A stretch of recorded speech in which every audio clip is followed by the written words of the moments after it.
con 12, 14 músicos, no hay más, no es la versión luego orquestal, que es la que se hizo famosa cuando se la encargó Serguei Diaghilev, el que ya salió antes. La versión que más se toca ahora es la versión para orquesta sinfónica de 1925. Se quitaron los textos, se quitó la dramatización y se hizo un ballet y luego la suite del ballet. El texto del Amor Brujo es de Gregorio Martínez Sierra, o eso nos han dicho. Aquí hay un punto de reivindicación, porque todas las obras de Gregorio Martínez Sierra, por lo menos todas las que hizo, prácticamente todas, eran de su mujer, de María Alejárraga, que se cayó toda su vida hasta que ya hubo un acontecimiento que no sé si sabéis, que ya le tocó mucho pues el orgullo, ¿no? Después de todo, Gregorio Martínez Sierra la abandonó, tuvo otra relación. Gregorio tuvo un hijo, una hija, cuando ellos tenían cuando ellos tenían ya un hijo, y Gregorio Martínez Sierra le quiso donar y dar en herencia todos los derechos de todas las obras al hijo de su segunda mujer. Y ella ya tuvo que llegar eso y que te toquen los hijos para demandar a Gregorio Martínez Sierra y que le reconocieran la autoría de todas y cada una de las obras teatrales de Falla y otros muchos. Y en una época en la que no estaban las cosas como estaban, al final el juez dictaminó que la autoría había sido compartida y dio el 50% a cada uno. Hay que ser... Pero podía haber sido peor, ¿no? Pues María Alejárraga era fantástica, ¿no? Y el Amor Brujo, pues, se nutre de esa tradición nacionalista, pero también, como hace Stravinsky, pasada por el prisma de la música moderna. Me he traído a uno de nuestros más grandes, para que no se nos olvide, a Fríbez de Burgos. Ya murió hace bastantes años, pero junto con López Cobo, junto con Argenta, junto con nuestro insigne director granadino, fallecido no hace tanto, Gómez Martínez, pues ha sido de los grandes. Lo que pasa es que como el apellido despistaba, el Fríbec, ¿no? Y como estuvo trabajando casi toda su vida afuera, mucha gente no sabía ni que es español. De Burgos, Fríbec de Burgos. Eso es como Giovanni Perluigi da Palestrina, que se puso el lugar en el que nació. Mirad cómo suena la orquesta, esto es fantástico. Y hace lo que yo os decía, hace música de inspiración nacionalista.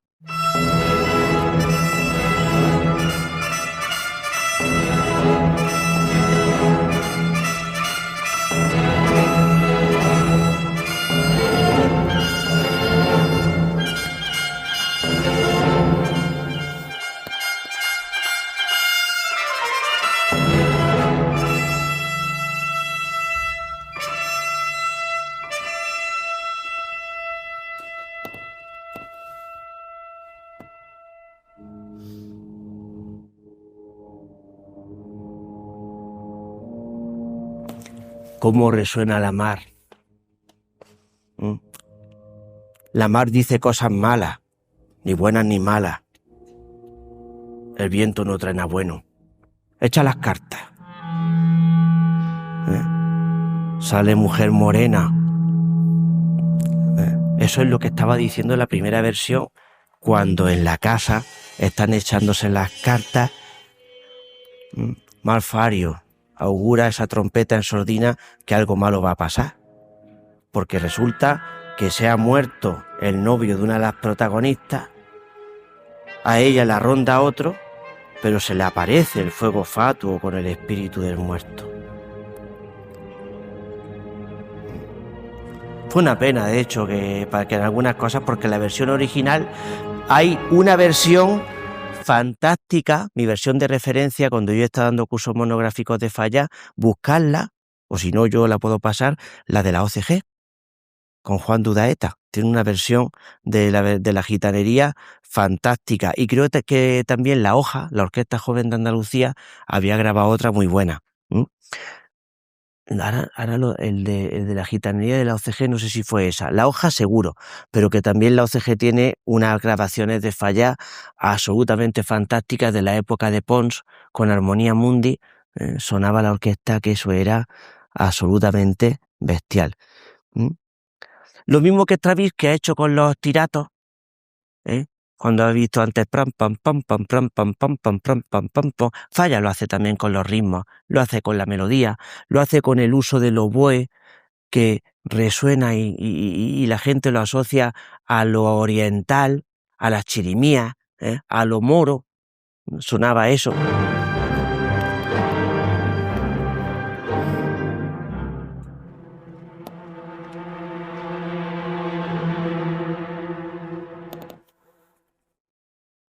Mira lo que os decía, el piano no es un solista, es un instrumento más.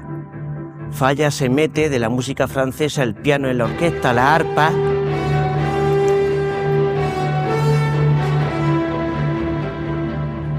El oboe. Bueno, aquí la flauta.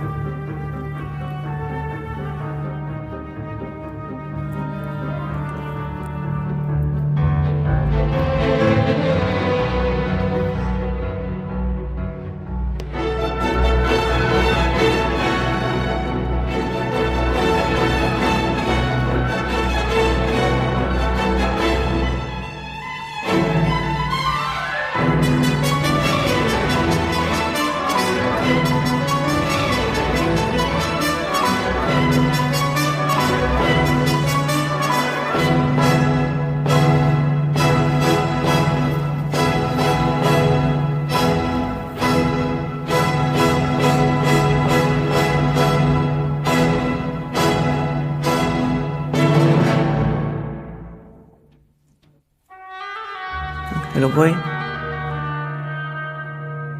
Y hasta la melodía tiene ese carácter como oriental.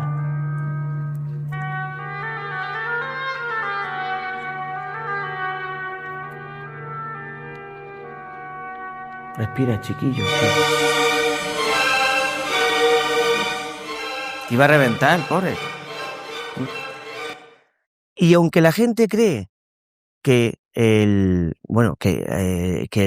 amor brújolo, esta versión que escuchamos, es anterior a al otro gran ballet famoso de Falla, el primer gran ballet que tuvo un éxito tremendo con los ballets rusos, que se estrenó en Londres, fue El sombrero de tres picos, inspirado en una novela de nuestro accitano ilustre, Pedro Antonio Alarcón, y retoma también pues algo que va a ser muy significativo, sobre todo del año 18-19 en adelante. El otro ismo que hemos hablado, que era el neoclasicismo. En vez de tomar ritmos gitanos, en vez de tomar el martinete, se va a ritmos de farruca, se va a música inspirada en el siglo XVIII. En El sombrero de tres picos está una referencia a la quinta de Beethoven, y la referencia a la música del pasado, y esa obra fue un éxito tremendo. Yo recomiendo una versión genial que hay. Este hombre, vosotros conocéis y tiene mucha relación con la orquesta Carlos Mena, el director y contratenor. Este es su hermano Juanjo Mena, el director de la orquesta de la BBC desde hace muchos años, otro director espectacular, que por desgracia hace poco anunció que tenía Alzheimer, pero que va a seguir con 60 años, tiene 61, 62 años, pero que además hasta le sacó el tío su broma, igual que yo hoy me he arreglado los cabellos. Él dijo que seguirá dirigiendo mientras que se acuerde. Habría a lo mejor que tomarse las cosas de una manera. El sombrero de tres picos es una obra absolutamente extraordinaria. Aquí hay una versión de ballet, pero en vez de coger la historia del corregidor y la molinera, que es la original, la molinera es una joven despamparante que está casada con el molinero, que es una muy buena persona, muy trabajador, pero que está jorobado y cojo. De ahí viene un tacatacatán tan tran tacatatan tan un tacatatan tan, ¿no? Y el corregidor pues quiere tener contubernio con la molinera y manda al molinero a hacer sus cosas. El corregidor va a ver a la molinera y va y se cae a, no sé si era un charco o a una acequia. Se moja y la molinera pues le dice que se quite la ropa, que la deje en la lumbre, ¿no? Y que mientras pues que se resguarde donde sea, no sé dónde, es que no me acuerdo. Pues llega el molinero y, oh my God, imaginaros la escena. Con la ropa allí del corregidor, allí, este piensa que está viendo cornamenta y se va corriendo a ver si pilla cacho con la corregidora. Al final, pues tiene su punto. ¿Qué han hecho aquí en Londres? Pues han hecho una historia que no tiene nada que ver y han hecho un ballet muy tópico, muy típico con el torero y con el taconeo y esas cosas. Pero más que todo por ver cómo pues, he elegido esta por ver directores españoles, por escuchar música española y porque más allá de eso, el éxito de la música de Falla y de El Sombrero de Tres Picos en especial es absolutamente espectacular. Una de las partes más famosas, ¿veis el torero? Yo no me lo estoy inventando, ¿eh?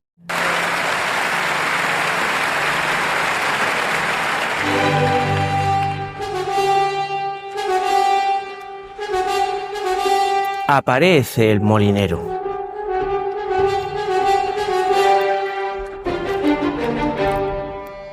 Mirad con inglés qué bonito.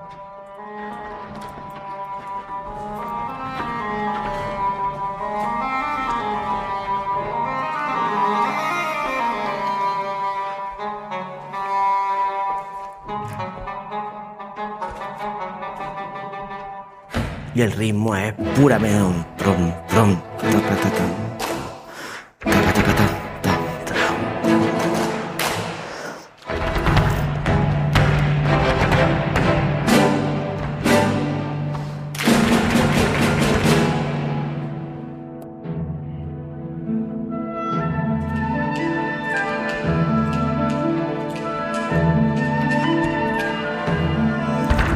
Este tipo de representaciones son como lo que pasa muchas veces en la ópera, que montajes modernos desvirtúan mucho la historia original, que hasta qué punto podemos seguirla o no, según lo que vemos. Pero la música es fantástica y esta gente va a ir a muy bien.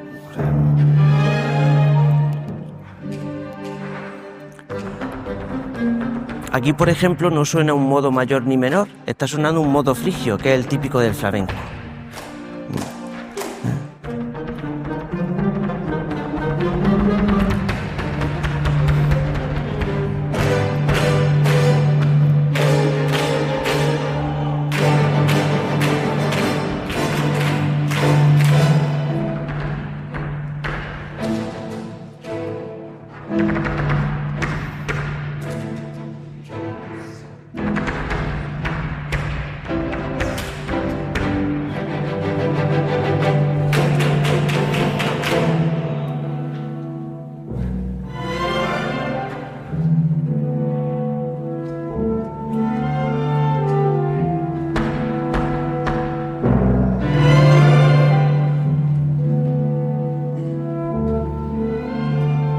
Y aquí empieza, por ejemplo, lo que os decía de los ostinatos.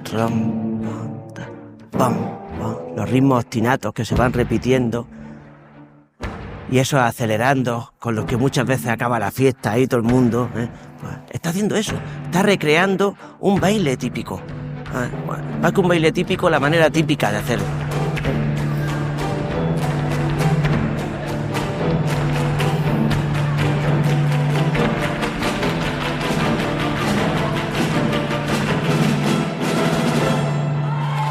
Y la gente pues loca, fantástico.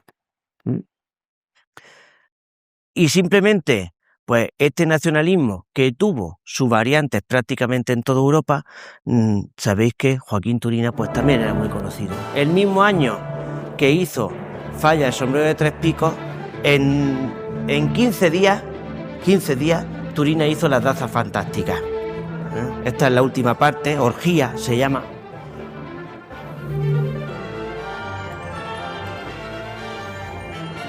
y suena muy español.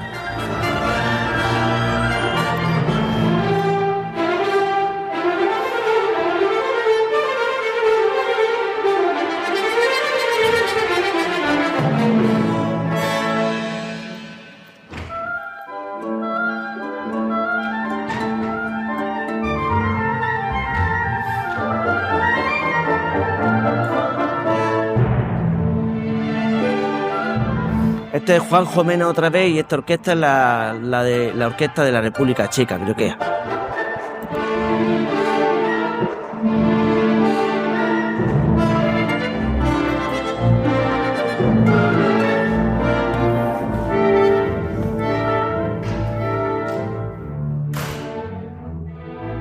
Pero está pasando también genial este hombre.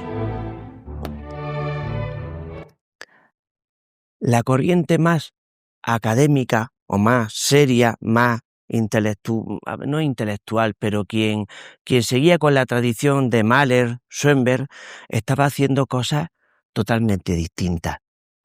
Alban Berg, uno de los maestros predilectos, Rosa, que no es para tanto, verás tú cómo no. Es que cuesta. Estaban haciendo cosas muy, muy distintas, pero Alban Berg es uno de los compositores dentro de todo lo que hay de los más llevaderos de aquí, ¿no? Muchos cambiaron esta obra de 1915, sin embargo la versión es del 29, y aquí ya sí que vemos una ruptura grandísima con lo que había hasta el momento. Si os parece, escuchamos a Alban Berg y lo dejamos aquí, ¿no? Y ya el jueves que viene seguimos. O luego ponemos algo para no tener el sabor último de Alban Berg, ¿eh?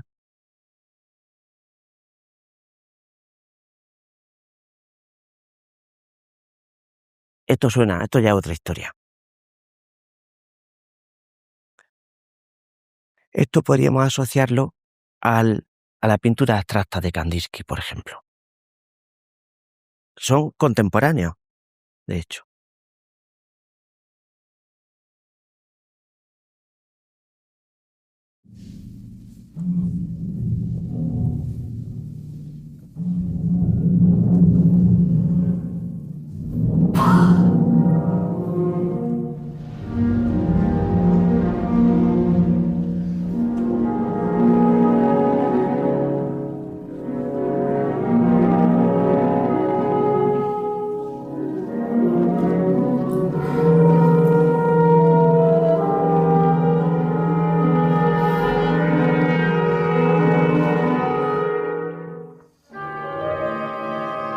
Ya no hay melodía en el sentido tradicional.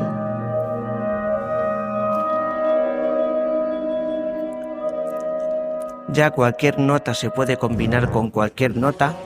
El concepto de sonido disonante y consonante ya no existe.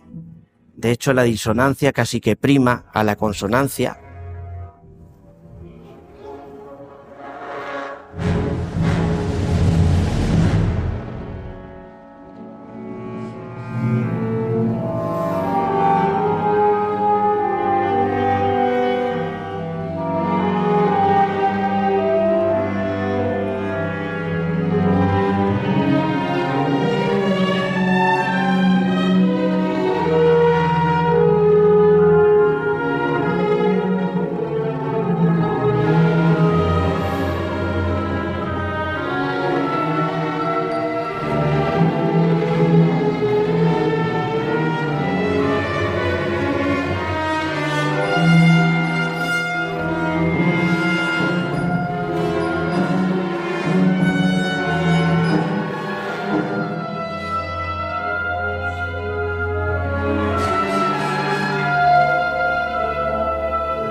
Otra historia, totalmente distinta.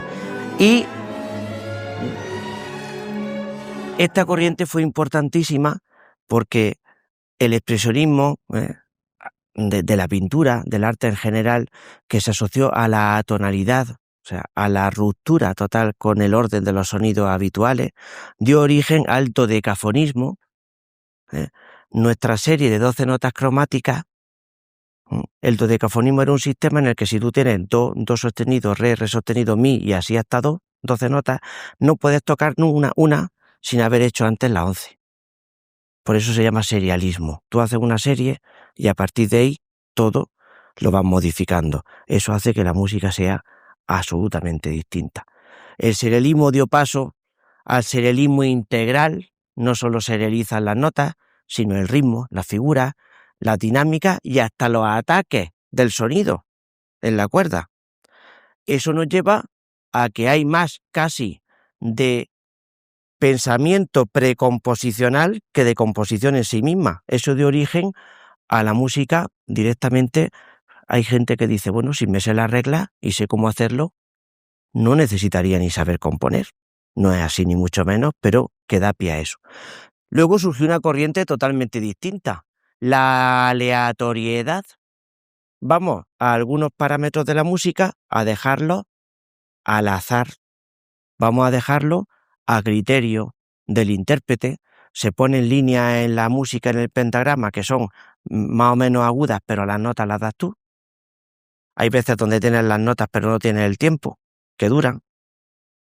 Y hubo corrientes muy, muy distintas. Por no terminar con el Álvar B, os voy a poner el siguiente que había preparado, de 1921. Otro de los grandísimos que creo que no tiene la atención que merece, Sergei Prokofiev.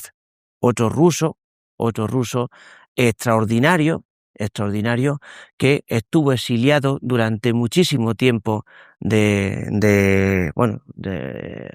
con motivo de la Revolución del 17, desarrolló buena parte de su vida fuera y luego era tan conocido, tan admirado que hasta el propio régimen soviético lo acogió y estuvo trabajando durante los últimos años de su vida junto con otro que es de los más extraordinarios músicos del siglo XX que ya dejaremos para el próximo día, el amigo Dmitri Shostakovich.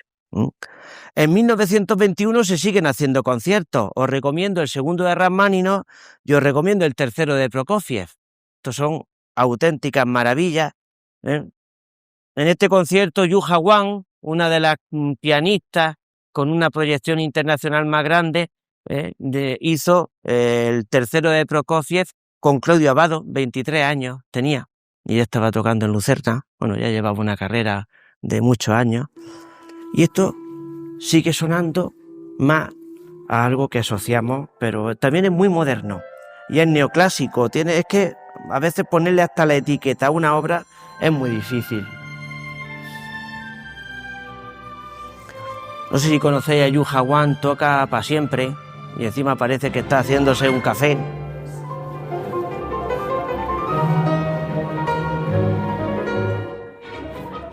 Es un concierto tradicional en que tiene 3 movimientos, rápido, lento, rápido, pero la sonoridad ya es muy distinta.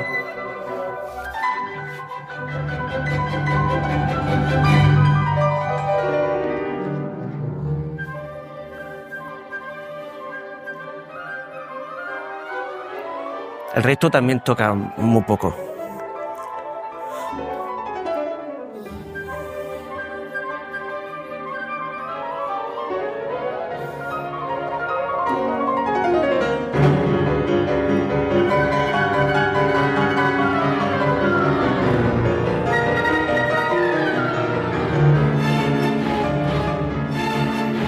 Maravilloso. Tiene un tema A, tiene una transición entre los dos, como dijimos que era una sinfonía, tiene un tema B, o sea, es una reutilización de material tradicional, pero con una visión totalmente moderna.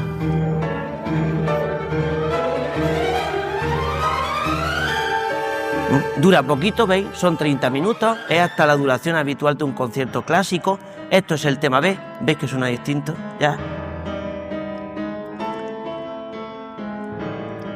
Otro tema diferente que empieza ahora.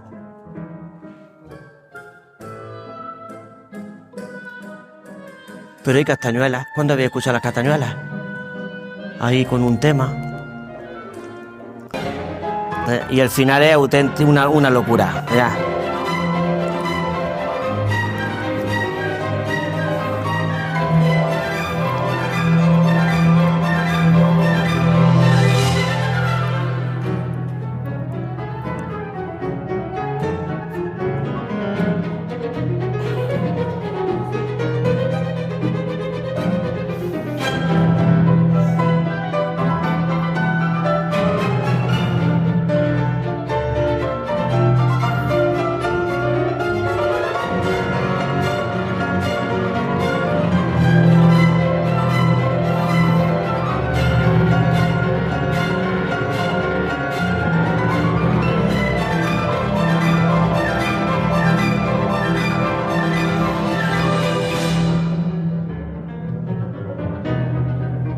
No lo hace mal, ¿verdad?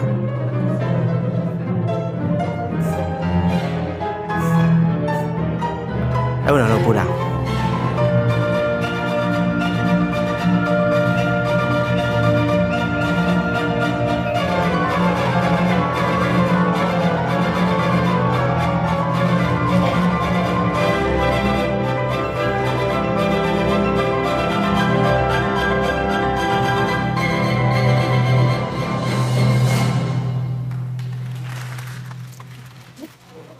Espero que os haya gustado el rato de esta tarde, ¿eh? Yo me lo he pasado genial. Nos vemos el jueves que viene. Muchas gracias.